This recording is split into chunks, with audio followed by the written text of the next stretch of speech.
हमारे सनातन धर्म में कितने संस्कारों की बातें हैं? 16 संस्कार। हमारे जीवन में यदि हमारा संस्कार ना हो, हमें श्रेष्ठ कौन बनाता है? हमें श्रेष्ठ कौन बनाता है? हमारे संस्कार। हमें श्रेष्ठ कौन बनाता है मेरी मां? हमारे संस्कार। इसलिए हमें संस्कारी होना चाहिए। क्या होना चाहिए हमें? संस्कारी। संस्कार आवश्यक नहीं, अति आवश्यक है। 16 संस्कारों में प्रथम संस्कार है गर्भाधान संस्कार। आखिरी संस्कार, अंतिम संस्कार जिसे मृत्यु कहते हैं, अंतिम संस्कार होता है। हम जीवन में संस्कार के बिना वैसे ही हैं जैसे चाशनी के बिना जलेबी है, जैसे चाशनी के बिना गुलाब जामुन है, रसगुल्ला है, गुलाब जामुन है। इनमें चाशनी ना हो, चाशनी में डालो ही मत, तो बिना चाशनी के ये खाने के लायक हैं? स्वाद है ना? हमारा जीवन भी संस्कार के बिना वैसे ही है जैसे गुलाब जामुन बिना चाशनी की, जलेबी बिना चाशनी की। संस्कार जरूरी है। मैया, अपने बच्चों को धन दौलत भले ना देना, 1 रुपए मत देना, पर संस्कार इतने दे देना, इतने दे देना कि उनके सामने कितनी भी विषम परिस्थिति आए पर वह अपना धैर्य कभी ना खोए। यही संस्कार है। हानि लाभ तो जीवन का उतार चढ़ाव है, इससे तो गुजरना पड़ेगा। भाई सड़क में कहीं ढलान होती है, कहीं चढ़ाई होती है। ये उतार चढ़ाव जीवन में हम सबके जीवन में आते हैं। शायद ऐसी कोई सड़क हो जिसमें कोई उतार चढ़ाव ना हो, शायद ऐसा कोई जीवन हो जिसमें कोई उतार चढ़ाव ना हो। किसी में कम है, किसी में ज्यादा है, पर है। यदि आपके संस्कार हैं तो आप हर उतार चढ़ाव को बड़ी आसानी से आप निकाल लेंगे, उस वक्त को, उस विषम परिस्थिति को। कई बार केवल गरीब आदमी ही भूखा नहीं सोता, कई बार अमीरों को भी भूखा सोना पड़ जाता। सब कुछ होने पर भी कुछ नहीं मिलता, ऐसी स्थिति आती है। यहां पर कौन काम देगा? साथ कौन देगा? आपका धैर्य, आपका संस्कार, आपके अंदर पॉजिटिव एनर्जी, वो काम करती है। इसलिए हम कहते हैं सभी दिन, सभी टाइम हमेशा सकारात्मक रहा करो। संस्कार में इतनी बड़ी ताकत है मेरी मां। संस्कारी व्यक्ति को कभी किसी के पास नहीं जाना पड़ता। सारी दुनिया संस्कारी लोगों के पास आकर बैठती है और उनके पास बैठकर अपने आप को धन्य मानती है। ये शक्ति केवल संस्कार में है। इसलिए बच्चों को संस्कार देना, गीता पढ़ने के, रामचरितमानस पढ़ने के, बच्चों को बोलने का संस्कार, बोलने की तमीज नहीं है लोगों के अंदर। आजकल बच्चे लोग बोलते कैसे हैं? उल्टा, गाली गलौज, रे और बे शब्दों का प्रयोग आजकल के बच्चे करते। बात बात में बे, बात बात में रे, क्यों रे क्यों बे, ऐसा बोलते हैं ना बच्चे। ये शब्दों का प्रयोग कर रहे हैं। इसका मतलब है कि आपने अपने बच्चों को बोलने का भी संस्कार नहीं दिया, इनको बोलने का भी लिहाजा नहीं, तमीज नहीं। क्या सिखाया है आपने? बोलना सिखाया करो, अच्छे से बोला करो, धीरे धीरे बोला करो, शब्दों को स्पष्ट करके बोला करो। कई लोग बोलते हैं समझ में नहीं आता, क्यों? सिखाया नहीं ना आपने, आपने भी नहीं सीखा। आपकी सास आपको कुछ कह देती है, आप भी बदले में उसको पलट के जवाब देते हैं। ये संस्कार नहीं है। संस्कार ये है कि हमारे बड़े हमें डांटें, गाली दें या 2-4 थप्पड़ मार दें, पर हमारे संस्कार ऐसे हों कि हम पलट कर उन्हें कोई प्रत्युत्तर ना दे, कोई जवाब ना दे। ये हमारे संस्कार हैं। बड़े हमें डांट रहे हैं, डांटने दो, बोल रहे हैं, बोलने, हम क्यों पलट के जवाब देना? ये संस्कार तो नहीं है। क्यों जी हैं? पर आप लोग देते हैं, और आप देते हैं तो आपके बच्चे सीखते हैं। आज तो छोटे छोटे बच्चे अपने माँ बाप को जवाब देते हैं। क्यों देते हैं? क्योंकि तुम अपने सास ससुर को जवाब देती हो। तुमसे तो सीखा है, गुरु तो तुम ही हो। इसलिए संस्कार देना, कैसे बोलना है, बड़ों के सामने बड़ी नम्रता से पेश आना चाहिए। वो हमें कुछ भी कहें, वो कहें यहाँ बैठ जाओ, ठीक है बैठ जाते हैं, खड़े हो जाओ, खड़े हो जाते हैं। आज वो कहें कि यहाँ जाना, चलो चले। किंतु परंतु ना हो जीवन में। जीवन में वहां झंझट होती है जहां किंतु पर क्यों जाए। अरे भाई कह रही है सास चलो, पति कह रहा चलो, अब इसमें कहां क्यों किंतु परंतु, छोड़ो सब, चलो। जहां समर्पण होता है वहां झगड़ा नहीं होता। समर्पण क्या है? आपने कहा चलो, हाँ हाँ चलो। अब हम पूछे कहां क्यों? नहीं। जब समर्पित हैं हम आपके, तो जहां ले चलोगे, हाँ जहां ले चलोगे वहीं मैं चलूंगा, जहां ले चलोगे वहीं मैं चलूंगा, जहां नाथ रख दोगे, जहां नाथ रख दोगे वहीं मैं रहूंगा, जहां ले चलोगे वहीं मैं चलूंगा। हाँ दयानाथ दयानिधि मेरी अवस्था तुम्हारे ही हाथों है सारी व्यवस्था। हे नाथ, अब तो हमारी व्यवस्था आपके हाथ में है। अब जैसे आपको व्यवस्था करना है, जैसे रखना है, मर्जी आपकी। हम तो वहीं जाएंगे जहां ले चलोगे वहीं मैं चलूंगा। हम अपने मन से नहीं, तो हमारी सास जहां ले जाए जाओ, पति ले जाए जाओ, मतलब समर्पण हमारा कोई किंतु नहीं, कोई परंतु नहीं। चुप, हम आगे आगे नहीं चलेंगे। हम तो, जो आदमी पीछे पीछे चलता है वो बहुत सुखी होता है, और जो आगे आगे भागता है, आगे आगे कौन भागता है बताओ, बताओ मैया। आगे आगे भाग जाते हैं बाराती, दुल्हा पीछे रह जाता, बाराती आगे नाचते नाचते निकल गए। और आगे जब बाराती आ जाते हैं ना, तो उन्हें कोई गिलास भर पानी नहीं पिलाता। ए दुल्हा कहाँ है? बोले दुल्हा पीछे। बोले तब आना जब दुल्हा है। बिना दुल्हे की बारातियों की कोई इज्जत नहीं है, हो तो बता दो। बिना दुल्हे के बारातियों की, अब सारे बाराती बिना दुल्हे के घुस जाएं तो लड़की का बाप रोए, रुको दुल्हा कहाँ है? खाने आ गए फोकट का, जाओ पहले दुल्हा लाओ। दुल्हा आया नहीं, तुम ही सब खा लोगे। दुल्हे के बिना बारातियों की कोई शोभा नहीं, कोई इज्जत नहीं। उसी तरह हमें पीछे चलने की आदत होनी चाहिए, आगे चलने की नहीं। इसलिए हम अपने से बड़ों के कहां चलें? पीछे। हम अपने गुरु के आगे चलना, हम गुरु के आगे चलना चाहिए कि पीछे? मैया बोलो मेरी माँ, गुरु जी के आगे के पीछे? पीछे। माता पिता के आगे के पीछे? पीछे चलने में अच्छा है। खतरा बतरा आता है तो आगे से बता देते हैं यहाँ गड्ढा है, बच के आना। अपने राम चलते चले, चलते चले, चलते। आगे चलोगे तो तुम जरा लापरवाही, तुम ही गिरोगे गड्ढे में।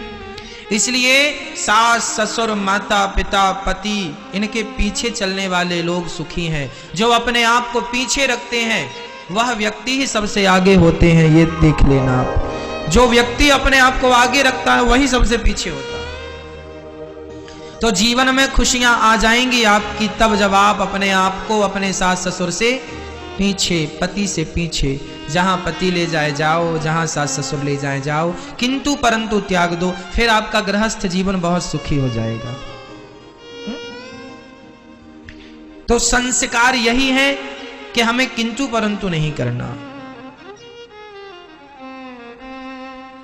गुरु जी कह रहे हैं कि 1000 नाम भगवान का जपा करो, श्रीमन्नारायण श्रीमन्नारायण जपा करो, कह दिया गुरु जी ने जपो। अब आप किंतु गुरु जी हम क्यों जपें? गुरु जी हमें जपने से क्या होगा? अरे पागल, पहले जप तो जप, 1000 नाम जपो, 2000 नाम जपो। पहले के जमाने में गुरु जी अपने शिष्यों को आदेश दिया करते थे 11 करोड़ नाम जप के आना। जब 11 करोड़ नाम जप लोगे तो मुंह दिखाना। शिष्य गुरु जी से गुरु मंत्र लेता था और गुरु जी कह देते थे 11 करोड़ जप लेना फिर आना। वो 11 करोड़ जप लेता था, फिर आता था गुरु जी आज्ञा। गुरु जी बोलते अच्छा कर लिए, हाँ गुरु जी हो गया, अब इसके बाद ऐसा करो, अब ये कर लो, ऐसे ध्यान लगाओ, ऐसे कीर्तन करो, ऐसे काम करो, अब जाओ तुम पक्के हो गए, 100 करोड़ जाप कर लिया श्रीमन्नारायण का, अब एक काम करो जाओ और अब धर्म का प्रचार करो, जाओ, ये आज्ञा गुरु जी की। जाओ। अब इसमें क्या किंतु क्या परंतु? हमसे ज्यादा अनुभवी वो है ना, सही मार्ग बताएंगे ना माता पिता और गुरु। इसलिए रामचरितमानस में लिखा है मात पिता और गुरु की वाणी बिनहि विचार करे शुभ जानी। माता पिता और गुरु की ये वाणी बिना विचार करे इन पे अमल करो। माता जो कहे तुरंत करो, पिता जो कहे तुरंत करो, गुरु जो कहे तुरंत करो। इन 3 लोगों की वाणी पे कभी संदेह नहीं करना। यदि इनकी वाणियों पर संदेह किया तो संशयात्मा विनश्यति। संशय गुरु जी की बात पर, माता की बात पर और पिता की बात पर संदेह हुआ तो संदेह करने वाले का विनाश हो जाता है। रावण ने अपने गुरु जी की बात नहीं मानी। रावण के गुरु कौन? शंकर जी। शंकर जी कौन? शंकर जी साक्षात हनुमान जी हैं। हनुमान जी ने कहा था ना रावण से, कह रावण तुरंत सीता मां को वापस करके आ, तब तेरा भला होगा, है ना। जाके बल लवलेश ते जिते चराचर झार, तास दूत में आनी, तास दूत में, मैं उन्हीं का दूत हूं, है ना। हरि आयो प्रिय नारी, जिनका हरण तूने उनकी प्रिय नारी का हरण कर लिया, मैं उन्हीं का दूत हूं, जा उनके शरण में जा, तुझे राम जी माफ कर देंगे। ऐसी आज्ञा हनुमान जी ने दी थी कि नहीं रावण को? रावण, हनुमान जी कौन है? रावण के गुरु। गुरु क्यों? क्योंकि शंकर जी के अवतार है। पर रावण ने अपने गुरु की बात मानी? नहीं मानी। नहीं मानी तो क्या हुआ? सर्वनाश। चलो गुरु जी की बात नहीं मानी, राम जी ने भी तो समझाया था रावण को, नहीं मानी। नहीं मानी तो सर्वनाश। राम जी कौन? त्वमेव माता च पिता त्वमेव, भगवान ही हम सबके माता पिता हैं। उनकी बात नहीं मानेंगे, गुरु जी की बात नहीं मानेंगे तो फिर सर्वनाश तो होगा। इसलिए अपने से बड़ों की आज्ञा मानना। आजकल बच्चे आज्ञा नहीं मानते, आप लोग अपने बच्चों को आज्ञाकारी नहीं बनाते, ये आपकी गलती है। और बाद में फिर आप रोते हैं बेटा सेवा नहीं करता, तुमने आज्ञाकारी क्यों नहीं बनाया। सारी जिंदगी पैसे जोड़ते चले आए, पैसा देंगे पैसा देंगे पैसा देंगे, पैसा दे दिया, पैसा संस्कार कुछ दिया नहीं, अब रो रहे हो पैसे दे के भी। बहुत सारे माँ बाप रो रहे हैं, पैसा दे दिया पूरा, गिलास भर बेटा पानी नहीं देता। अरे पैसा तो दे दिया, संस्कार कौन देगा? पड़ोसी आएंगे देने, पाकिस्तानी आएंगे आपके बच्चों को संस्कार देने, आप नहीं दोगे तो कौन देगा? कौन बताओ? संस्कार, बच्चों को संस्कार देना जिम्मेदारी किसकी है? जोर से। फिर काहे नहीं देते? मैया पैसे भले कम देना, प्रॉपर्टी भले कम देना, संस्कार बराबर देना, पूरे देना। इसमें लापरवाही ना करना, नहीं बुढ़ापा बिगड़ेगा आपका, रोना पड़ेगा बाद में, मत कहना कि रोना पड़ रहा है ना। बच्चों को अच्छे संस्कार, बड़ों का आदर करना सिखाओ। आजकल बच्चे बूढ़ों के सामने सिगरेट पीते हैं। हमारे गांव में बच्चे बीड़ी पिया करते थे, हमारे दोस्त लोग, तो वो जब बीड़ी पीते थे और गांव का कोई बूढ़ा आ जाता था तुरंत बीड़ी फेंक के खड़े हो जाते थे, बैठे होते थे तो खड़े हो जाते थे। जबकि वो बूढ़ा भले दूसरी जात का था, हमारा रिश्तेदार नहीं था। पर गांव में ऐसा होता है ना, गांव में सबकी सबसे रिश्तेदारी होती है। हमारे गांव में हर जाति की स्त्री को हम चाची कहा करते थे, चाची कैसी हो, है ना। हमारे यहाँ चाची, और हमारे यहाँ सारी स्त्रियों को हम चाची कहते थे या फिर मौसी कहते। जो बड़ी थी उम्र में उन्हें मौसी। मौसी राम राम। हमारे गांव में जितनी महिलाएं हैं सब हमारी मौसी हैं, और जितनी महिलाएं हैं वो सब हमारी चाची हैं। या तो चाची हैं या तो मौसी हैं। पुरुषों को चाचा, भैया, है ना, ये भैया चाचा जी, भैया जी चाचा जी। कई लोग ताऊ जी राम राम। ठीक है, हाँ ठीक है। भले वो जात का कोई हो, पर बूढ़ा है तो हम लोग उसका आदर करते हैं।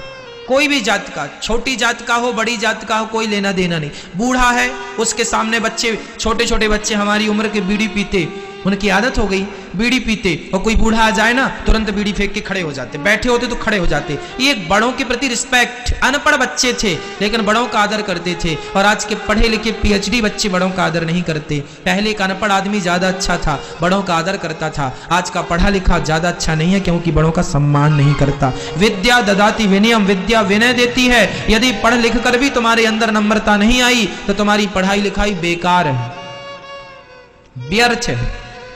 यदि पढ़ाई लिखाई करने पर भी तुम्हारे अंदर नम्रता, क्या नम्रता है, आई ही नहीं।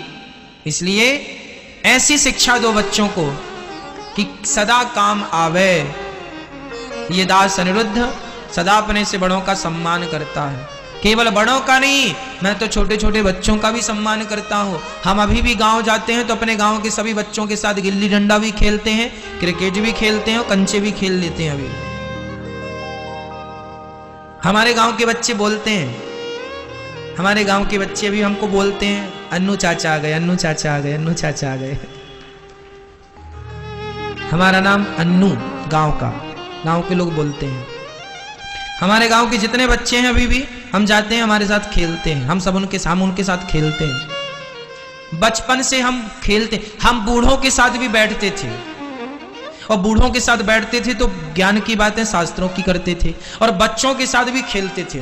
हम ऐसा नहीं कि बूढ़ों के संग बैठने लगे तो हम जरा बच्चों की उपेक्षा करने, अरे हम तो बूढ़े हो, जवान है और समझदार, ना, बच्चों के संग बच्चा और बूढ़ों के संग, हाँ, हम अभी भी गिल्ली डंडा कंचे वंचे खेल लेते हैं। आपको खेलना हो तो खेल लेना। हाँ।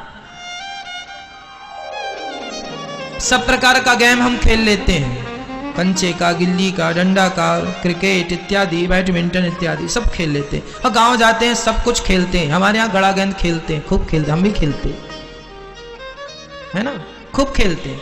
हमारे यहाँ की ये गेम है, छोटे छोटे खेलते हैं। बच्चों के साथ आज भी हम खेलते हैं, और बूढ़ों के साथ आपके साथ बैठ के हरी चर्चा कर रहे हैं। तो जहां बूढ़े मिले तो बूढ़े बन जाओ, जहां बच्चे मिले बच्चे बन जाओ। यही शालीनता आपको सुखी रखती है। कई बार आदमी एटीट्यूड में आ जाता, हम बड़े विद्वान हो गए, हम पढ़े लिखे, हम काहे को नीचे बैठे। अरे भाई, सब में सब हो जाओ। पानी की तरह स्वभाव होना चाहिए, जिसमें मिला दो पानी वैसा हो जाता है। ये पानी को गुरु बना के दत्तात्रेय जी ने सीखा है। पानी को किस में मिला दो, लाल में मिला दो लाल, हरे में मिला दो हरा, नीले में मिला दो नीला, पीले में मिला दो पीला। बस आप भी पानी बन जाओ। बच्चों में मिला दो बच्चे बन जाओ, बूढ़ों में मिला दो बूढ़ा बन जाओ, जवानों में मिला दो जवान मिल जाओ, हंसने में मिला दो हंसने लग जाए, रोने में मिला दो रोने लग जाए, है ना। बच्चों की तरह, मतलब पानी की तरह हमारा स्वभाव निर्मल होना। इसलिए तो गोस्वामी जी लिख रहे हैं, निर्मल मन जन सो मोहि पावा, मोहि कपट छल छिद्र न भावा। निर्मल, यही निर्मलता है। सबसे हंसना, बोलना, मुस्कुराना, सबसे अच्छा व्यवहार रखना। छोटा है तो लाड़ करो, प्यार करो, बड़ा है तो आदर करो, सम्मान करो। यही संस्कार है। क्यों जी, यही संस्कार है। ऐसा व्यवहार आपका हो, ऐसा स्वभाव आपका हो। हम अपने गांव में जब होली खेलते थे, अब तो गांव में जा नहीं पाते होली खेलने। हमारे गांव में होली खेलने के लिए ना लोग बाहर नहीं निकलते थे, हम अकेली गांव में घूमा करते थे। कोई ना निकले तो हमने कहा नहीं निकलोगे तो तुम्हारे घर में घुसेंगे। तो हमारे घर में हमारे गांव में एक भी घर ऐसा नहीं बचता था जिस घर में जाके हम मौसी और चाची को रंग ना लगाते थे। सबके घर में घुस घुस के लगाते थे, क्योंकि वो निकलते नहीं, बच्चे बूढ़े ना कोई निकल। सबको ये लगा कपड़ा, साल में एक बार का त्योहार और लोग कपड़े ना खराब हो जाए, इस डर से नहीं निकलते। गांव के लोग अभी भी नहीं निकलते इस डर से, कपड़े ना खराब हो जाए, कपड़े ना खराब हो जाए। अरे भैया, एक दिन के लिए तो साल में त्योहार आता है। हम गांव में रहते हैं तो हमारे सारे गांव के लोग होली मनाते हैं, सारा गांव नाचता है, सारे गांव के लोग मनाते हैं। हम नहीं रहते तो गांव के लोग बोलते हैं फोन लगा के, इस बार तो होली हम लोगों ने मनाई ही नहीं, इस बार तो किसी को कोई रंग लगाया ही नहीं। क्योंकि वो लोग यदि एक दूसरे को रंग लगा देते थे ना तो कुछ लोग बुरा मान जाते, अरे हमें रंग लगा दिया, कपड़े पहने थे। और हम तो बुरा मानो, चूल्हे में जाओ पर रंग लगाएंगे, तुम गुस्सा करोगे कर लेना, तुम्हें गुस्सा होना कर लेना गुस्सा, पर रंग लगेगा तुम्हें। हम लड़के रंग लगा लेते थे, अधिकार है, होली है। इस चक्कर में सब फिर बच्चे बूढ़े स्त्री पुरुष सब नाच लेते थे, बैंड आ जाते थे, बढ़िया बज जाते थे बाजा, सारा गांव नाचता था, पूरा गांव होली मनाता था। गांव के बीचों बीच तालाब है, जो नहीं मानते थे उनको तालाब में हाथ पांव पकड़ के फेंक देते थे, बुरा ना मानो होली है, वो गया तालाब में, मतलब पानी कम था, कीचड़ कीचड़ ज्यादा था, कीचड़ में फेंक दिए लोग। जीवन में खुशियां जब मनाने का अवसर मिले तो खुशियां मनाया करो, हंसने का देखो मौका मिले तो हंसा करो, कभी कभी तो अवसर आता है हंसने का, इसलिए हंस लो, जिंदगी को जी लो आनंद से। ये पल न मिलेंगे कल, ये जो पल हमें मिला है, वक्त हमें मिला, ये कल आएगा। अब बताओ, इस साल जो होली आएगी, इस साल जो दीपावली आ रही है, क्या गारंटी है कि हमें अगले साल की दीपावली मिले? इसलिए आज को आनंद से जी लो, आनंद से मना लो, हंस लो, खुशियां मना लो, कल हो ना हो कोई बात, खुश रहा करो, खुश रखा करो। हमारा स्वभाव है खुश रहना, औरों को खुश रखना, ना हम किसी को दुखी देखते हैं और ना दुखी देखना अच्छा लगता है, हम तो रोते हुए को भी हंसाने की कोशिश करते हैं, इसलिए हंसाओ। अब भगवान का संस्कार नामकरण है ना, बच्चों को इतना योग्य बनाना मैया कि उन्हें दहेज ना मांगना पड़े। आप लोग दहेज तो नहीं मांगते, लेते तो नहीं है, 10 लाख 20 लाख कितने में बिकते हैं आप लोग? मैया आपका छोरा कितने में बिका बताओ? नहीं, आजकल लोग ना पैसे बहुत लेते हैं, 10 लाख में दूंगा बेटा, 20 लाख में दूंगा। तुमने बेटा पैदा किया है कि बिजनेस करने के लिए बच्चे पैदा किए हैं? बेच बेच के पैसे रख लेंगे। बच्चों को योग्य बनाओ, योग्य बनाओ इतना कि तुम्हें किसी के सामने हाथ पसारने की जरूरत ना पड़े। अपने बच्चों को, अपने आप को, नौजवान बच्चों से मेरी प्रार्थना है, बेटा अपने आप को इतना योग्य बनाना कि तुम्हें दहेज की भीख ना लेनी पड़े। मर जाना अच्छा है, मांगे से मरना भला, मत मांगो कोई भीख, बिन मांगे मौती मिले, यह सतगुरु की सीख। मांगने से आदमी छोटा होता है कि बड़ा? बताओ, मांगने से आदमी छोटा होता है कि बड़ा? क्या होता है? मांगने से आदमी छोटा होता है। इसलिए मांगने से छोटा होता है तो काहे मांगते हो?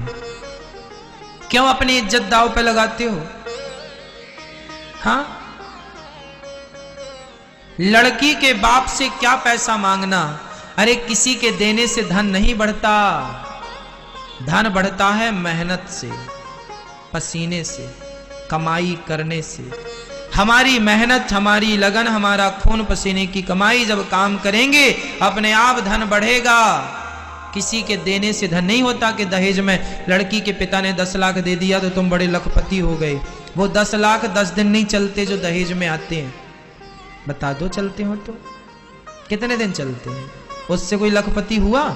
इसलिए लेना नहीं, लड़की लाओ, योग्य लड़की लाओ। लड़की का पिता जो इच्छा से दे दे रख लो, मांगो मत। मांगने से आदमी छोटा हो जाता है। वो लड़की जो है ना, उसके अंदर तुम्हारी इज्जत कम हो गई। अरे राम राम, मेरा पति मांगता है, बताओ भिखमंगे से शादी हो गई मेरी। क्या तुम मर्द नहीं हो? मर्द हो तो कमाओ। यदि तुम मांग रहे हो लोगों से ससुर जी दे दो, तो तुम मर्द काहे कि तुम ना मर्द हो? काहे के मर्द हो? मर्द तो वही है जो अपना मेहनत करके अपने परिवार का पालन पोषण करे भगवान की कृपा से। खुद कमाए अपने बल पे, हमारी भुजाओं पे ताकत होगी, परिवार को खवाएंगे, पत्नी को खवाएंगे, बच्चों को खवाएंगे। भीख मांगने के लिए लाइन में क्या खड़े हो जाते हो? दहेज ना मांगा करो, 2 कौड़ी की चीजें हैं ये सब। इज्जत नहीं रहती उस आदमी की जो मांगता, हाँ 2 कौड़ी का है, मांग लेता है। हमारा एक दोस्त आया गाड़ी में, महाराज जी गाड़ी है। हमने कहाँ से आई? बोले दहेज में आई। हमने कहा फिर तुम्हारी थोड़ी है, तुम इस गाड़ी के ड्राइवर हो, ये गाड़ी ससुर की है, तुम ये कहो कि हम इस गाड़ी के ड्राइवर हैं। आजकल ड्राइविंग शुरू कर दी है हमने, नौकर हो गए हैं इसके, पत्नी के और ससुर के नौकर हैं। ये गाड़ी उसकी है, हम चला रहे हैं, ड्राइविंग हम कर रहे हैं, ड्राइवर है हम। हमारी पत्नी ने हमें ड्राइविंग पे रखा, हम पत्नी के ड्राइवर हैं, ससुर के ड्राइवर है, गाड़ी तो नहीं की है, हम तो गाड़ी तुम्हारी अपनी क्या है? तुम अपनी मेहनत से गाड़ी लो ही मत ना, तुम्हारी बल हो तो तुम कमा लेना महीना। गाड़ी ससुर की गाड़ी कितने दिन चलती है? तुम्हारी उम्र निकल जाएगी उस गाड़ी में, बताओ। ससुर गाड़ी दे भी दे 10 लाख की, 20 लाख की, तो उस 20 लाख की गाड़ी में तुम्हारी सारी जिंदगी कट जाएगी? बोलो मेरी माँ। आजकल तो सरकार ही कहती है 10 साल गाड़ी चलाओ सड़क पे, 15 साल अधिक से अधिक, 15 साल के बाद आप 16 साल का आपको लाइसेंस ही नहीं मिलेगा, परमिशन ही नहीं है गाड़ी चलाने की। तो ससुर की गाड़ी पे मौज कितने साल करोगे? अधिक से अधिक 15 साल। सरकार रिजेक्ट कर देगी 15 साल में, रोड से हटाओ, नई गाड़ी लाओ। इसलिए मांगे से मरना भला, मत मांगो, अपनी मेहनत करो, मन लगा के काम करो, दहेज वहेज के चक्कर में ना पड़ो। और मैं लड़की के पिता से भी कहना चाहूंगा, जो लोग बहुत ज्यादा डिमांड करें पैसे की, ऐसे लोगों से लड़की का विवाह ना करना, बल्कि ऐसे लड़के से विवाह कर देना कि जो लड़का अपने आप को सफल बनाने की खूब कोशिश कर रहा है। जिस लड़के के अंदर योग्यता होगी ना, वो भले झोपड़ी में रहता होगा लेकिन मेहनत कर रहा है और आगे बढ़ने के लिए हाथ पांव चला रहा है, तो वो जाके आगे महलों में रहेगा। इसलिए उससे विवाह करो, उसका सपोर्ट करो, वो खूब तरक्की करेगा। ऑलरेडी जो बंगलों में है, जो केवल मुंह फाड़े बैठे हैं दहेज लेंगे, इनसे विवाह ना करो। जो स्ट्रगल कर रहे हैं उनके साथ बेटी दो, वो मेहनत करने वाला अपने आप को सफल बनाएगा। आजकल माँ बाप ये देखते हैं लड़के के पास पैसा कितना है, लड़का कमाता खाता है घर में, बाप कई लड़की वाले गलती क्या करते हैं, लड़के को नहीं देखते, लड़के के बाप को। अरे बाप बड़ा नामी है, बड़ा पैसे वाला। अरे तो बाप है तो लड़के को देखो, उससे लड़की का ब्याह कर रहे हो कि बाप से? वो क्या करेगा? ससुर आपका और लड़के का बाप। लड़के को देखो कि वो कितना योग्य है, कमाता है कि बाप के टुकड़ों पे पल रहा है। जो बेटे अपने बाप के टुकड़ों पे पल रहे हैं उनके साथ भी बेटी का विवाह ना करना। कई लोग तो कई बेटे, भारत में 95% बेटे ऐसे हैं जो बाप के टुकड़ों पे पल रहे हैं, बाप की कमाई खा रहे हैं। तुम्हारा अपना क्या है, मुझे हिसाब दो। तुम्हारा अपना क्या है? तुम अपना क्या कर रहे हो? बाप के टुकड़ों पे तो बाप का तो धन तुम्हारा होगा ही, पर तुम अपना क्या कर रहे हो? तुम्हारा अपना क्या नाम है? तुम्हारी अपनी क्या इज्जत है? तुम अपना क्या कमा रहे हो? तुमने अपने से, पिता ने 10 एकड़ जमीन दे दी तो तुमने 10 से 12 की क्या, 12 से 15 की क्या, 15 से 50 एकड़ की क्या? आजकल तो बच्चे 10 की 5 कर देते हैं, बेच के खा लेते हैं। इसलिए पहला माँ बाप के लिए है कि संस्कार दो, दूसरा बच्चों के लिए है कि अपनी इज्जत अपने हाथ, मांगना नहीं। भगवान ने, गर्गाचार्य जी ने भगवान का संस्कार किया। गर्गः पुरोहितो राजन यदूनाम सुमहातपा ब्रजम जगाम नंदस्य वसुदेव प्रचोदितः। ये गर्गाचार्य जी भगवान का नामकरण कर रहे हैं। ये रोहिणी पुत्र है, इनका नाम राम, बल अधिक होने से बलराम। ये यशोदा पुत्र है, इनका नाम कृष्ण, कर्षति कृष्ण है, इनका नाम कृष्ण होगा। बोलिए कृष्ण कन्हैया लाल की जय। दोनों बड़े हो गए, मैया के सामने लीला करने लगे। बड़े आनंद से भगवान घुटनों केवल घुटगुन चलने लगे और भगवान कहने लगे, माँ जिंदा है कि मर गई है? बोलो, जिंदा है तो मां कहा करो। भगवान कृष्ण कहते हैं अपनी मां को, मैया कहते हैं, कहने लगे मोहन मैया मैया, है ना मैया। क्या कहते हैं भगवान अपनी मां को? मैया, है ना मैया, ओ मैया। ऐसे मैया मैया कहते, मैया ओ मैया, मैया ओ मैया मक्खन दे दे मैया, मैया मेरी बांसुरी कहाँ रखी है तने मैया। मैया बोली लाला वहीं रखी है मैया, नहीं मुझको भी जरा सा मक्खन खवाए दे मैया, मुझको दूध पिलाए दे मैया। कन्हैया मैया मैया कह रहे हैं और आप लोग मम्मी मम्मी मम्मी मम्मी। आज ही आदत सुधार लो, आज ही अपनी माँ को मम्मी नहीं कहना, क्या बोलेंगे, या तो माँ कहो। क्या बोला करेंगे आज से, माँ, या फिर मैया, मैया है ना, मैया ओ मैया ऐसे। और पिताजी को आजकल आप लोग क्या बोलते हैं, पापा। पापा का अर्थ क्या है समझाता हूं, पाप आ, पाप आ। अभी कम पापी थे कि और बुला रहे हो, पाप आ, पाप आ, पाप आ, पापा पापा पापा। पाप को काहे बुला रहे हो, पाप आ, पापा, पाप आ नहीं, पाप जा, इसलिए पापा नहीं पिता।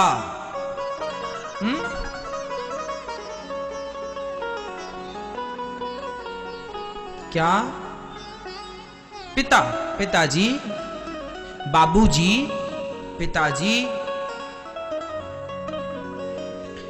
तो आप अपने पिता को पिताजी कहा करो, सबसे उत्तम पिताश्री या पिताजी। भगवान राम दशरथ जी को क्या कहते थे, पापा कहते थे ना, क्या, पिताजी। यदि भगवान हमारे पिताजी शब्द का प्रयोग करते थे तो हम पापा काहे कह रहे हैं भैया। राम जी से हमें सीखना चाहिए कि बिल्कुल नहीं सीखना चाहिए। फिर तो आज से आप अपने पापा को पिता बोलेंगे, पापा नहीं बोलेंगे। क्या बोलेंगे, क्या बोलेंगे। बेटी भी अपने पिता को पिता बोले, पिताजी, माँ, माँ जी, मैया, मम्मी, पापा, डैडी लो। क्या क्या बोलते हैं आप लोग, सिंपल शुद्ध भारतीय बनो। इस चक्कर में तुम ना घर की रह गए, ना घाट, ना तुम इंग्लिश ही बोल पाए, ना हिंदी ही बोल पाए, ना भारतीय रहे, ना तुम अंग्रेजी बन पाए। हमारी परंपराओं को, भारतीय परंपराओं को अपनाना है। क्यों जी नहीं अपनाना।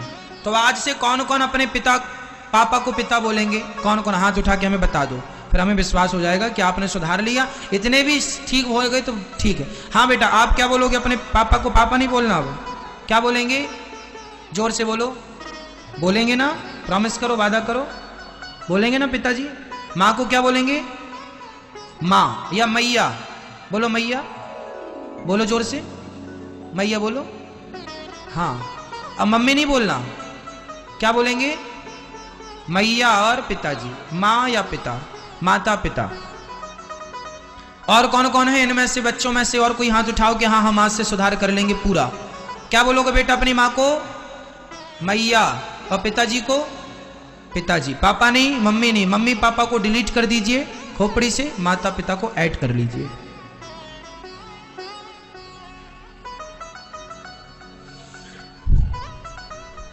अब भगवान थोड़ा से बड़े हो गए, घर घर जाके भगवान मक्खन चुराते हैं।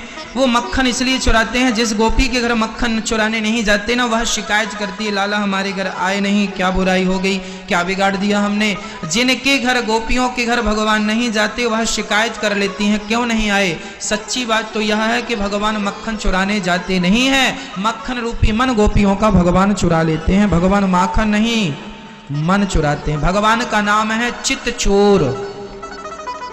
क्या नाम है, संत हृदय नवनीत समान। हृदय हमारा मक्खन की तरह होता है, मक्खन की तरह निर्मल मन हो जाए तो भगवान उसे चुरा लेते हैं। हमारा मन निर्मल, इसलिए निर्मल मन जन सो मोहि पावा, मोहि कपट छल छिद्र ना। निर्मल मन चाहिए। कैसा चाहिए, निर्मल, बिल्कुल शुद्ध। जिस दिन आपका मन निर्मल हो जाएगा, जिस दिन मन आपका शुद्ध हो जाएगा, उसी दिन भगवान आपके निर्मल मन को चुरा लेंगे। भगवान चित्त चोर हैं, माखन चोर नहीं है भगवान। माखन रूपी मन चुराते हैं, इसलिए नाम पड़ा है चित्त चोर। माखन चोर तो विनोद में, हंसी मजाक में भगवान को बोला जाता माखन चोर है, माखन चोर है। माखन चोर उनका नाम नहीं है, माखन चोर नहीं, चित चोर उनका रियल नाम है। इसलिए भगवान सबका हृदय चुरा लेते हैं, आनंद होते हैं। सारे ब्रजवासियों को लेके एक सखी के घर गए और गोल गोल गोला बनाया, एक के ऊपर एक के ऊपर चढ़ गए, मटकी से मक्खन निकाला, सबके मुंह में दे मारा लौंदा, और सबने जब खाया तो उन्हें भगवान भी खाने लगे। एक सखी आई, पकड़ो पकड़ो पकड़ो, कन्हैया भागे, और जब भागे सारी सखियां पीछे पीछे, आगे कन्हैया और ग्वाल वाल सब भागे, दौड़ी दौड़ी सखियां मैया के पास आई, मैया मैया मैया, काहे गौ सखी, मैया तेरे लाला ने बड़ा अपराध किया है, आज छोड़ेंगे नहीं तेरे लालों को, निकाल, कहाँ छिपा रखा है तेने। मैया बोली, नेक बता तो सही, दारी की सखी काहे गौ, काहे छोरा को तंग करवे लग गई है। कन्हैया सखी बोली, मैया तू जाने ना है, तेरे छोरा की करतूत मैं जानू, यहाँ की सारी करतूत है। का की हमारे लाला ने, अरे तेरे लाला ने काना है की सखी तो को बताऊं, हाँ हाँ मैया बता। मैया बोली बता, अरे तेरे लाला ने आज हमारे सारे बचनों को खूंटे से खोल दिया। मैया बोली, राम राम राम राम, ये शिकायत करवे की बहाना है, शिकायत करवे की ताई आए गई हो। अरे जब बछड़ा खोल दे खूंटे से तो तुम जाए के गैया दोहलो ना मैया, ऐसे समय में खोले, वत्सान मुंचन क्वचित समय, आ समय जब गाय दोहने का समय नहीं होता, बछड़े खोल देता तेरा लाला, सारा दूध पी जाते हैं और हम मुंह देखती रह जाती हैं। मैया बोली, तो एक काम क्यों करो, जब लाला हमारो बछड़ा खोला करे तो तुमने एक डांट दियो करो, तुम डांटोगी तो लाला समझ जाएगा छोटो सो छोरा है। एक सखी बोली, मैया हम याऊ करके देख लियो, जब तेरे छोरा को हम डांटती है ना तो हमारी तरफ देख के ही कर देता है, और जब ये हंसता है तो इसकी मुस्कान देख के हम सब कुछ भूल जाती हैं। ना जाने का जादू है तेरे छोरा की हंसी में, हंस गए हम तो बस इसके मोह जाल में फंस जाते हैं हम। तो बड़ी प्यारी हंसी हंसता है। अच्छा, भगवान की मुस्कान का नाम माया है, जिसको देखकर हंस देते हैं ना। ताड़का को देखकर हंस दिए थे, मर गई। एक ही बाण प्राण हर लीना, दीन जानते ही निज बदीना। राम जी ने ताड़का पे कौन सा बाण चलाया, हंसी का बाण चलाया, रूप माधुर्य का बाण चला दिया, देख कर जरा मुस्कुरा दिए टेढ़ी निगाहों से, ताड़का मर गई। हाँ, वो देख के हंस भी दे तो आदमी मर जाए, इतनी सुंदर मुस्कान है उनकी। सखी बोली, मैया हम तो मरते मरते बच गई तेरे छोरा की मुस्कान से। अच्छा, एक सखी बोली, मैया तेरे लाला ने आज हम सबन से कहो, बोला कि सखी हम सबन को मक्खन चाहिए चंदा में, आज गांव में बड़े बड़े साधु संत आ रहे हैं, और जब हम साधु संतन के नाम पे या को मक्खन को चंदा दें और जाके देखें तो सारे बंदर बैठे खा रहे हैं मक्खन। हमने बोला, चौरे लाला तेरे यही साधु संत हैं? तो कन्हैया बोले, सखी तू ना जाने, ये इतने बड़े बड़े साधु संत हैं कि पिछले जन्म में इन्होंने मेरी बहुत सेवा की थी, पिछले जन्म में इनसे हमने सेवा कराई, इस जन्म में मक्खन खवा रहे, बेचारों को हम पिछले जन्म में पेट भर खवा भी ना पाए। सखी बोली, मैया को जो समझ में ना आए तेरे लाला का अगले पिछले जन्म की बातें करें। बात ऐसी है कि जब भगवान राम बनकर आए थे कृष्ण, तो राम रूप में बंदरों से खूब सेवा करवाई थी, लेकिन खाने पीने को कुछ दिया नहीं था, क्योंकि उस समय तो राम ही बनवासी थे, तो राम जी ने कुछ दिया नहीं था। इसलिए कहा भगवान ने कि अगले जन्म में आना वृंदावन के बंदर बनकर, अगले जन्म में हम तुम्हें खूब खिलाएंगे। इसलिए भगवान ने खूब मक्खन लुटाया बंदरों को। इसलिए ये दास अनिरुद्ध भी रोज सवेरे जाके पहली सेवा बंदरों की करता है। रोज यहां रोज बंदर सेवा होती है, आपने देखा होगा टीवी पर। हाँ, विठ्ठल भगवान की जय। मथुरा से गोकुल की ओर रवाना होते हैं, प्रस्थान करते हैं। जब भगवान गोकुल पहुंचे, वसुदेव जी के पांव में बेड़ियां थीं, हाथ में हथकड़ियां थीं, बहुत सारा बंधन था, बहुत सारी समस्याएं थी, बंधन था। अब जीवन को कैसे बंधन मुक्त किया जाए। वसुदेव जी के पांव में बेड़ियां, हाथ में हथकड़ियां, बहुत सारा बंधन। अब कैसे मुक्ति मिले? एक उपाय। वसुदेव जी से भगवान ने कहा कि आप हमें ले लो अपनी गोद में। और जब भगवान को गोद में लिया वसुदेव जी ने और भगवान को लेकर के चले, तो अपने आप बंधनों से मुक्त हो गए, है ना? बंधन से मुक्त हो गए। बेटा कुछ कुर्सियां और आगे, चेयर और आगे लाके रख दो। भगवान की शरण में जो जीव आ जाता है, भगवान को लेकर चलता है, वह कभी बंधन में नहीं बंधता। आज आप लोग, हम लोग बहुत परेशान हो जाते हैं इस वस्तु को लेकर, इस व्यक्ति को लेकर। याद रखिएगा कि संसार का हर बंधन उन्हीं के पास है जो भगवान से दूर हैं। जो भगवान की शरण में है वह कभी बंधन में नहीं बंधता, किसी भी प्रकार के बंधन में नहीं है। इसलिए हम आपसे कहा करते हैं कि अपने आप को संसार से जोड़कर मत रखो, अपने आप को भगवान से जोड़ करके रखो। संसार से तो आप जुड़े ही हैं। हम ये थोड़ी कहते हैं कि संसार को भूल जाओ, संसार का व्यवहार ना करो, ऐसा हम नहीं कहते। हम यह कहते हैं कि भगवान को याद रखो, भगवान को पकड़ के रखो। जब भगवान को पकड़ लोगे तो संसार को पकड़ने की जरूरत ही नहीं है। एक बात बताएं, सुबह सुबह आप पश्चिम दिशा की तरफ चलेंगे तो बताओ आपकी परछाई आपसे आगे होंगी या पीछे? बताओ। पश्चिम दिशा की तरफ चलेंगे सुबह सुबह तो परछाई कहाँ होंगी आपके? सीधा आगे। जितना आप भागेंगे उतनी तेज परछाई आपसे भागेगी, आप पकड़ नहीं पाएंगे अपनी ही परछाइयों को, वो आपसे आगे है। उसी तरह ये संसार का सुख है, आप संसार की तरफ जितना भागेंगे ये संसार का सुख आगे आगे उतना भागेगा। अब पकड़ में आया, अब पकड़ में आया, पर पकड़ में आता नहीं, परछाई को लगा, अब पकड़ लिया, लेकिन कहाँ पकड़ पाता। तो एक काम करिए, अब सूर्य भगवान की तरफ मुंह करके सूर्य भगवान की तरफ भागिए तो परछाई के पीछे अभी आप थे, अब आपके पीछे परछाई हो जाएगी। क्यों हुआ ऐसा? क्योंकि आपका मुंह अब सूर्य भगवान की तरफ है। जिसका मुंह भगवान की तरफ होता है, जिसकी आंखें भगवान की तरफ होती हैं, जिसके कान भगवान की तरफ होते हैं, संसार उसके पीछे पीछे भागता है। भक्तों, संसार के सुख के लिए आपको नहीं भागना, एक बार भगवान के पीछे भाग कर तो देखो। ये दुनिया के लोग ना संसार के सुख के लिए, 135 करोड़ लोगों की सोच क्या है मैं बता सकता हूं कि आप क्या सोच रहे हैं, क्या सोच सकते हैं ये भी बता सकता हूं, आपकी क्षमता कितनी है, आप चाहते क्या हैं हमें पता है। लेकिन जितना भी आप चाह रहे हैं वह सब तुच्छ है। क्या है? तुच्छ, मतलब बहुत थोड़ा, कम।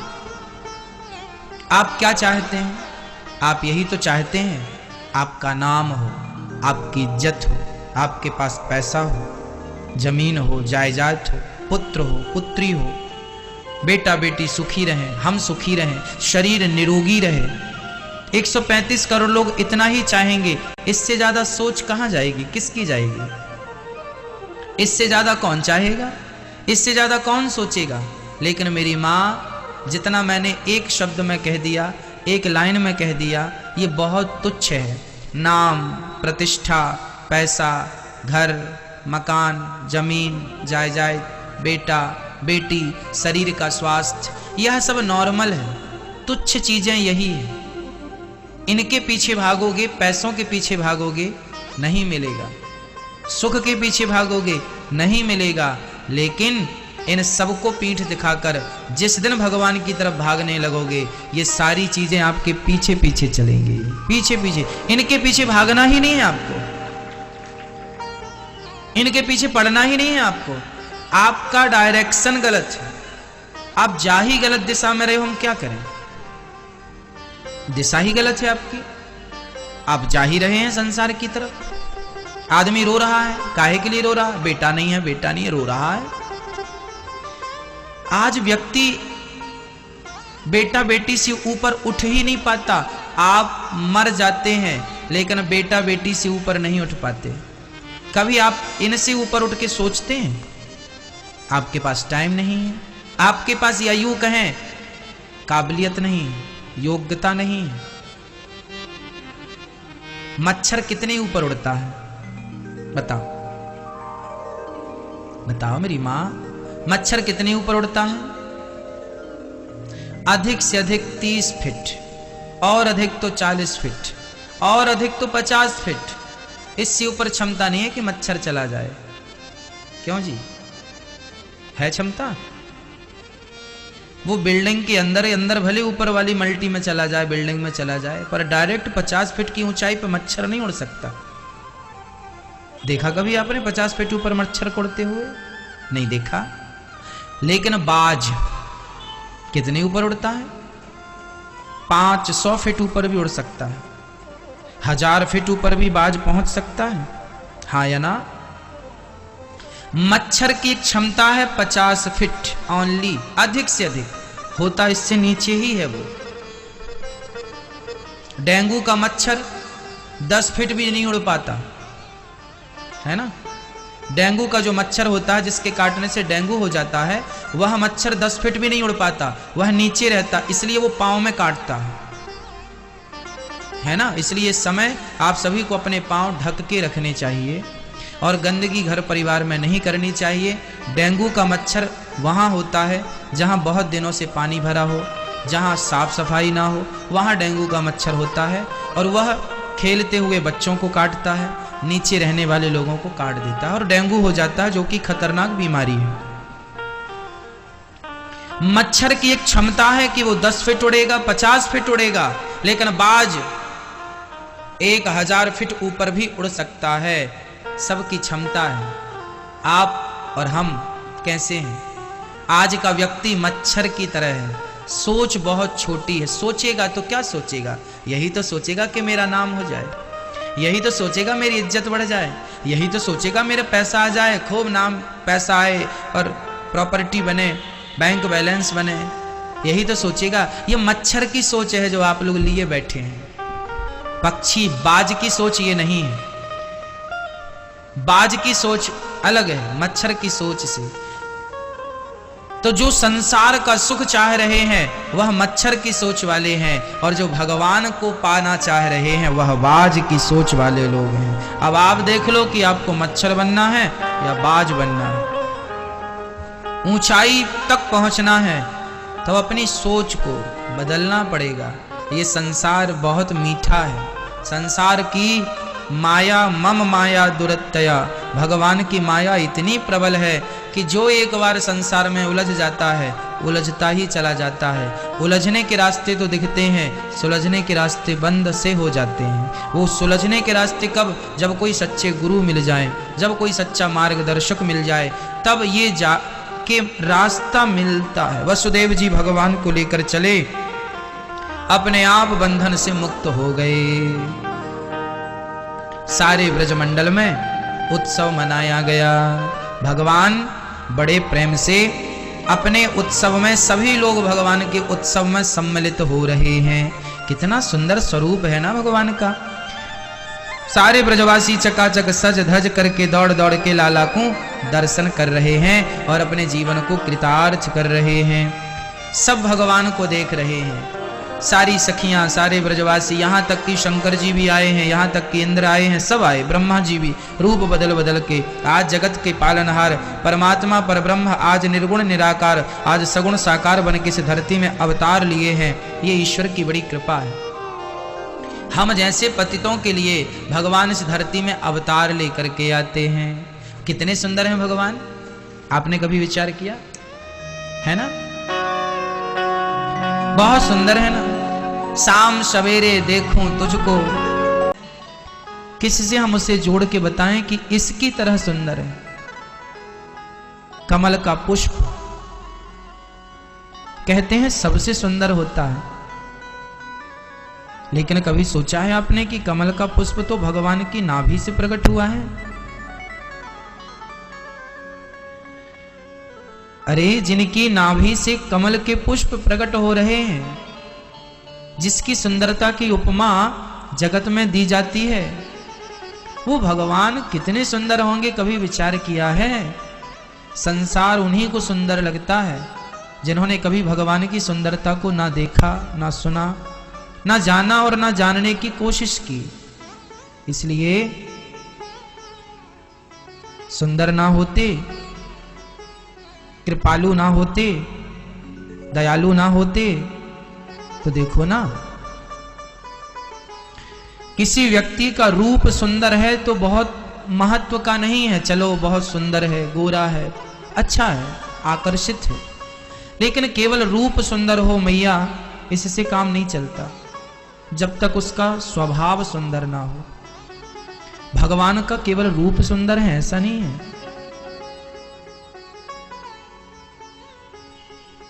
स्वभाव सुंदर है।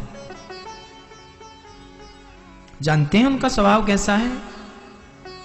पूतना आई,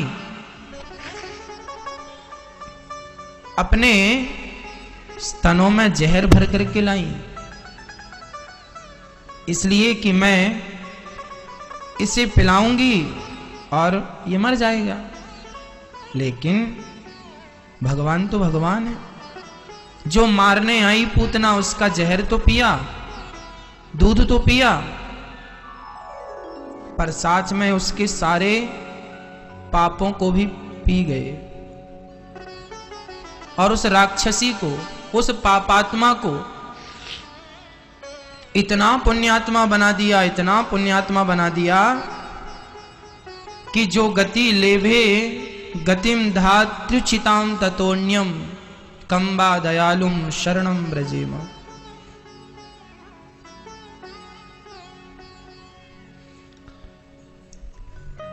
जो भगवान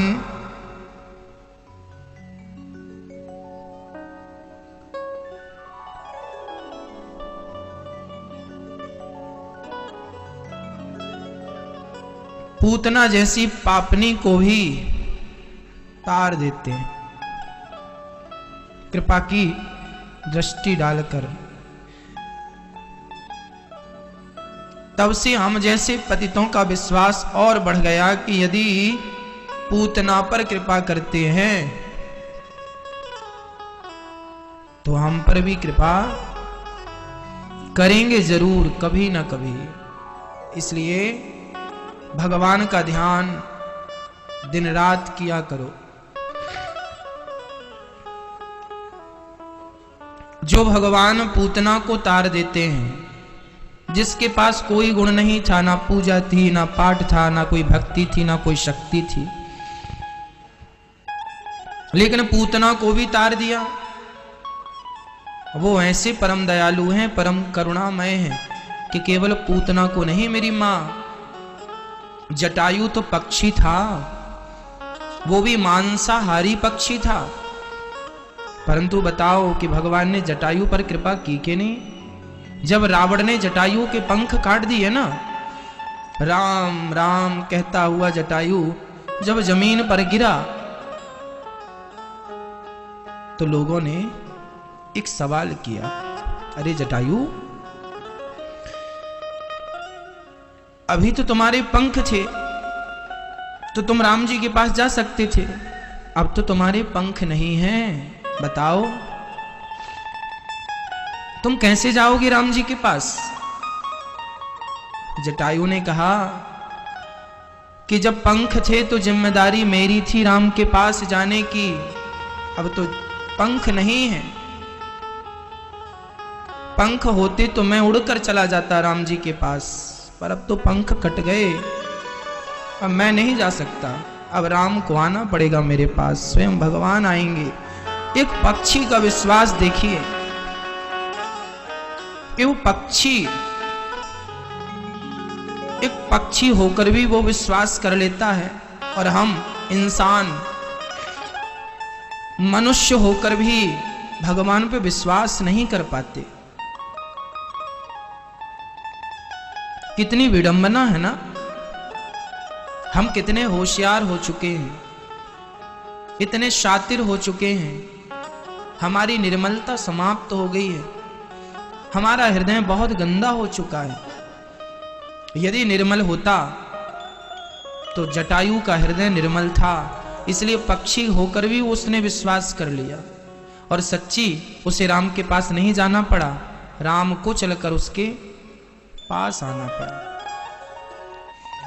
यदि भगवान पक्षियों पर कृपा करते हैं तो हम इंसानों ने, हम मनुष्यों ने क्या बिगाड़ा है? बस एक बार श्रद्धा से कहो तो जरूर कि हे नाथ, हम पतित हैं, हम पर कृपा कब करोगे? हे नाथ, हम दीन हैं, हम पर दया कब करोगे? हे प्रभु, हम आपके हैं, कब हमारी तरफ देखोगे? कौन सा अपराध हमने किया है कि आपने हमारी तरफ देखना छोड़ दिया है?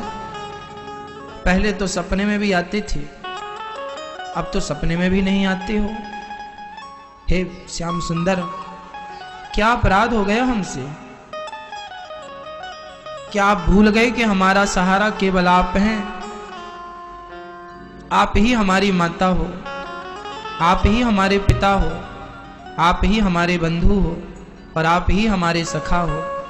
इस धरती पर हमारा आपके सिवा कोई नहीं है। हे नाथ, आप कृपा नहीं करेंगे तो हम पर कृपा करेगा कौन? आप हमारी तरफ नहीं देखेंगे तो हमारी तरफ देखेगा कौन? आपके पास तो हमारे जैसे बहुत भक्त हो सकते हैं, पर हमारे पास तो आप जैसा केवल आप ही हैं, कोई दूसरा भी तो नहीं है।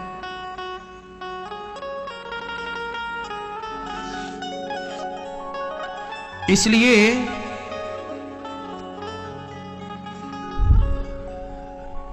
देखो जरा उन ग्वाल वालों को जो भगवान के साथ गेंद खेलते हैं, मक्खन चुराते हैं, मक्खन खाते हैं। भगवान खाते हैं और सबको खिलाते हैं। दिन रात वो ग्वाल बाल उनके साथ रहते हैं, दर्शन करते हैं। पर एक बात बताएं, आप लोग भी कम भाग्यशाली नहीं हैं। यदि ग्वाल वालों के साथ कृष्ण थे तो हम भी भाग्यशाली हैं, हमारे साथ कृष्ण की कथा है। यदि वो कृष्ण के सहारे थे तो हम कृष्ण की कथा के सहारे हैं। उनके धन कृष्ण थे, हमारा धन कृष्ण की कथा है। तब कथामृतम तप्त जीवनम। बड़ी कृपा की है भगवान ने कि हमें भारत में जन्म दिया है। बड़ी कृपा की है कि वो भी भारत में हमें वृंदावन का वास मिला है। बड़ी कृपा की है बिहारी जी ने कि उन्होंने अपने चरणों में बिठाया है। बड़ी कृपा की है कि इस मुंह से, इस वाणी से कृष्ण की कथा निकलती है। बड़ी कृपा की है आप पर कि आपके कानों से कृष्ण की कथा प्रवेश करती है। संसार के उन लोगों को देखो जिनके मुंह से कभी भगवान का नाम नहीं निकलता। वो बहुत बेचारे लोग हैं, दीन हैं, जिनके मुख से कभी भगवान का नाम नहीं निकलता। भक्तों, वह बेचारे हैं, वह दीन हैं। आप बड़ भागी हैं कि आपके मुंह से भगवान का नाम निकलता है। पर लोग जानते नहीं है कि नाम का बल क्या है। चैतन्य महाप्रभु एक बार शराबियों के पास जाकर उन शराबियों से हाथ जोड़कर कहते हैं, भैया एक बार कह दो हरे कृष्ण, एक बार कह दो हरे कृष्ण। तो शराबी शराब पीकर चैतन्य महाप्रभु के मुंह में कुल्ला कर देते हैं, उनके मुंह में शराब थूक देते हैं, पूरा मुंह शराब से गीला हो जाता है। चैतन्य महाप्रभु के शिष्यों ने कहा कि गुरुजी देखो ये लोग आपका अपमान कर रहे हैं, आपके मुंह में शराब का कुल्ला कर रहे हैं और आप फिर भी इन शराबियों के पांव पकड़े। तब चैतन्य महाप्रभु ने कहा, भैया तुम नहीं जानते ये मनुष्य का शरीर कितना दुर्लभ है और इन लोगों ने मनुष्य का तन पा लिया है और पर मनुष्य का तन पाकर भी ये शराब पी रहे हैं। यदि इनके मुंह से एक बार कृष्ण का नाम निकल गया तो इन्हें आज पता नहीं चलेगा, लेकिन जब प्राण निकलेंगे तो पता चलेगा कि उस एक नाम के बल पर जीवन के सारे पाप समाप्त हो गए हैं और उस एक नाम ने इन्हें पवित्र कर दिया है। जिनका एक नाम हम जैसे पतितों को पवित्र करने वाला है, उनका नाम छोड़कर, उनका नाम भूलकर हम देखो संसार के काम में कितने उलझ चुके हैं। तुम्हारे बाप दादों ने भी संसार का काम बहुत किया है, तुम भी संसार का काम बहुत कर रहे हो। क्या पा लिया तुम्हारे बाप दादों ने और क्या पालोगे तुम? अभी पता नहीं चलेगा, आखिरी हिसाब होगा तब पता चलेगा कि तुमने क्या पाया है, क्या गवाया है। क्या है शेष आपके पास? क्या बचा है? कितना धन कमा लिया आपने संसार में? जो धन कमाना था, जिस धन को कमाने आए थे, वो धन ना कमा सके, बाकी सब कमाया है, सब पाया है। पायो जी मैंने राम रतन धन पायो। वो धन जो मीरा ने कमाया था, कितना है हम लोगों के पास? कागज के टुकड़े समेटने वालों से कह दो, भारत का रुपया तो बाहर अमेरिका में, जापान में नहीं चलता, तो उसके यहां चलेगा? वहां राम नाम का धन चलता है। कमा लो, समझदार हो तो कमा लो, समझदार नहीं हो तो जैसा चला रहे हो वैसा ही चलाते रहो। भगवान को भूलकर व्यक्ति किसी दूसरे का नुकसान नहीं कर रहा है, सिवाय अपने खुद का नुकसान। भगवान का उत्सव मनाने के लिए सब आए, सबने दर्शन किया, सबने कृपा के हाथ बढ़ाए और भगवान की सुंदरता पर सब लट्टू हो गए। इतने सुंदर संसार के लोग देखते हैं स्त्री कितनी सुंदर है, पुरुष कितने सुंदर हैं, जबकि भगवान का भक्त देखता है कि स्त्री इतनी सुंदर है तो इसे बनाने वाले मेरे श्री कृष्ण कितने सुंदर होंगे। पुरुष इतना सुंदर है तो इसे बनाने वाले मेरे कृष्ण कितने सुंदर होंगे। संसार का व्यक्ति संसार में ही उलझ जाता है, स्त्री और पुरुष में, लेकिन भगवान को पाने वाला इससे ऊपर सोचता है, उठकर देखता है कि इससे भी अच्छा तोता इतना अच्छा है। लोग कबूतर पालते हैं ना, तोता पालते, मिट्ठू पालते हैं, कितना सुंदर होता है ना, बहुत अच्छा लगता है। कभी विचार किया है कि उसकी चोंच को इतना बढ़िया बनाने वाला भगवान, उनकी अधर कितनी अच्छी होंगी, उनके गाल कितने अच्छे होंगे। कई स्त्रियों के, कई पुरुषों के बाल बहुत अच्छे होते हैं, घुंघराले बाल। कभी सोचा है कि उस परमात्मा के बाल कैसे होंगे? हम संसार के व्यक्ति संसार में उलझ जाते हैं, परंतु संसार को देखकर उसका स्मरण किया करो। एक माँ थी और एक बेटा था। 8-10 साल की आयु में बेटा गुजर गया, एक ही बेटा था। अब माँ जानती हो, जो कपड़े वो पहना करता था ना, उस कपड़े को छाती से लगा लगा कर माँ रोती है। किसी ने कहा क्यों, इसके कपड़े को छाती से लगा के रोने की क्या जरूरत है? बोले इस कपड़े को मेरा बेटा पहनता था, जब मैं इस कपड़े को देखती हूं तो इस कपड़े में मेरा बेटा नजर आता है। अब बताओ, कपड़े में कोई बेटा होता है, लेकिन उसकी भावना क्या है? ऐसा होता है कि नहीं? ऐसा होता है कि आपका प्रेमी, चाहे पुत्र हो, चाहे पति हो, चाहे पत्नी हो, कोई भी हो, आदमी उसके वस्त्र देखकर रोता है, उसका स्थान देखकर रोता है। यहां सोता था, यहां बैठता था, यहां खाता था, ये करता था, वो देख देख के रोता है। बस मेरी माँ, जिससे प्रेम होता है ना, उसके लिए आंसू होते हैं। और यदि एक माँ अपने बेटे के लिए इतना याद कर कर के रो सकती है, तो एक भक्त को भी चाहिए कि वो अपने भगवान को याद कर कर के रोए कि देखो, इस स्त्री को भगवान ने बनाया है, इस पुरुष को भगवान ने बनाया है। अरे संसार के जिस वस्तु को देखा करो, उस वस्तु को देखकर परमात्मा का स्मरण कर लिया करो कि इसे भी परमात्मा ने ही बनाया है, कितने भाव से बनाया है। ये धरती वृंदावन बिहारी जी की है। यहाँ भगवान रास रचाते थे, यहाँ भगवान बैठा करते थे, यहाँ यमुना में स्नान किया करते थे, यहाँ भगवान मिट्टी खाया करते थे। एक एक लीला को, ये वृंदावन में ब्रज 84 कोश है। यहाँ वो घाट भी है, ब्रह्मांड घाट, जहां पर भगवान मिट्टी खाते थे। यहाँ वो घाट भी है, चीर घाट, जहां चीर चुराते थे। यहाँ वो घाट भी है, बंसी, जहां बंसी वट, जहां बंसी बजाते थे, रास रचाते थे। ये भगवान का नित्य धाम है।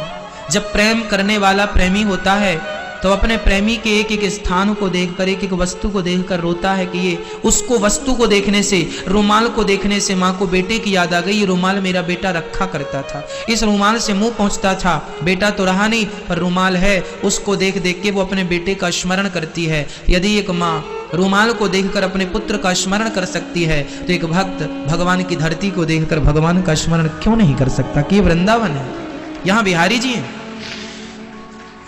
यही प्रेम है, अपने प्रेमी को याद करना, अपने कृष्ण को याद करना, उसका स्थान देखना। और बिहारी जब देखो तो बस श्रद्धा के आंसू बह पड़े आंखों से, बस श्रद्धा ही श्रद्धा हो बस। अच्छा एक बात बताओ, आप के पिता आपको 10 साल बाद देखने को मिले तो उन्हें देखते ही आंसू आएंगे कि नहीं? आपके पति आपको 10 साल बाद देखने को मिले, कहीं दूर चले गए थे और वहां से आज आए हैं, तो एक पत्नी सारी शर्म लाज तोड़ करके वो अपने पति की तरफ भागेगी और आंखों में आंसू होंगे। एक बेटा अपने बाप से 10 साल बाद मिले, निश्चित दोनों की आंखों में आंसू होंगे, हाँ या ना? है ना? आप बताओ, आप बिहारी जी के दर्शन करने कितने सालों बाद आए हैं? कई लोग तो पहली बार आए हैं, कई लोग 5 साल बाद आए हैं, कई लोग 2 वर्ष बाद आए हैं, कई लोग 2 महीने बाद आए हैं। मुझे बताओ कि यदि आप पहली बार आए हैं बिहारी जी को देखने, तो जब बिहारी जी को देखा तो आपकी आंखों में आंसू थे या नहीं? यदि थे तो सही है, नहीं थे तो आपकी आंखों में आंसू इसलिए होना चाहिए था क्योंकि पहली बार आप देख रहे हैं। जिससे प्रेम होता है ना, जब हम उससे मिलते हैं तो प्रेम के आंसू छलक आते हैं। जब आंसू आ जाएं तो वह आंसू ही प्रमाण पत्र होते हैं कि हमें आपसे प्यार है, हमें आपसे प्रेम है। यदि भगवान से प्रेम है तो उनके लिए आंसू आएंगे, प्रेम नहीं है कदापि नहीं आएंगे। यदि आपके आंसू नहीं आए बिहारी जी को देखने में, इसका अर्थ है कि आपने केवल फॉर्मेलिटी पूरी की है कि चलो वृंदावन आए हैं अब देख लो। कई लोग वृंदावन आते हैं घूमने के लिए। वृंदावन घूमने का स्थान नहीं है, वृंदावन घूमने ना आया करो। कई लोग आते हैं देखने के लिए, चलो वृंदावन देखा मैं, ना तो वृंदावन देखने आया करो, ना तो वृंदावन घूमने आया करो। वृंदावन में तो केवल भगवान से मिलने आया करो, दर्शन करना प्रभु का, प्रभु से मिलना है। जीवात्मा और परमात्मा का मिलन ही वृंदावन है। कई लोग कहते हैं ना चलो वृंदावन घूमने जा रहे हैं, घूमता हुआ व्यक्ति सारी जिंदगी घूमता ही रह जाता है। ये घूमने का स्थान नहीं है।